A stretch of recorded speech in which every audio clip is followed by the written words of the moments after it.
சரி. இத பார்க்கும்போது எனக்கு ஒரு கேள்வி கேட்கணும்னு தோணுது. அதாவது கோவில்லே இப்பலாம் குழப்பிடுறாங்க. உங்ககிட்ட கேட்டா தான் கரெக்ட்டா இருக்கும். எந்த ம். சிலை ஆக்சுவலா ராகு, எந்த சிலை கேது? தலை உள்ள பகுதி மனித தலை, பாம்பு தலை அது கரெக்ட்டா தலையுள்ள நீங்க சொல்லுங்க. தலையுள்ள பகுதி வந்து பாத்தீங்கன்னா, தலையுள்ள பகுதி வந்து ராகு சார். இல்ல சார். அதாவது பாம்பு தலை சார். பாம்பு தலை. நல்லா புரிஞ்சுக்கோங்க. இப்ப பாம்பு இதுதான் தலைன்னு வச்சுக்கோங்க. இப்ப இந்த மாரி இருக்குன்னு வச்சுக்கோங்க. கீழ வந்து பாத்தீங்கன்னா அசுரன் சார். இது பாம்பு தலை.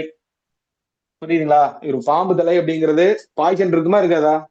இருக்கும் சார். புரியுதுங்களா? இப்ப ஓகே. இது வந்து பாத்தீங்கன்னா அசுரனுடைய உடம்பு. ஆமா, இதனாலதான் இந்த உடம்பால இச்சை வருது இல்லையா? உடம்பால ஆகக்கூடிய ஆமா, இச்சைகள் ஆமா, இது வந்து ஆமா. ராகு காரணம். சூப்பர். தலையே இல்லாதனால அறிவு இல்லாத மாரி நம்ம நெனச்சுக்கலாம். உடல் அந்த ரீதியா. மாரி எடுத்துக்கலாம். புரியுதுங்களா? இப்ப இது வந்து உடல் இச்சைக்கு வந்து ராகு வந்து காரகம் வைக்கும். உடல்லயே இச்சை இல்ல அப்படின்னா, சூப்பர். அது வந்து கேது வந்து குறிக்கும். கரெக்ட்டுங்கய்யா. புரியுதுங்களா? இது வந்து பாம்புக்கு வந்து என்ன பண்ணும்? உடம்புல ஒண்ணுமே கிடையாது வேஸ்ட்டு. வெறும் வாயில உடம்புல தான் ஒண்ணுமே கட்டுறது. கிடையாது சார். அந்த மாரி தான் அது. இது ஆமா.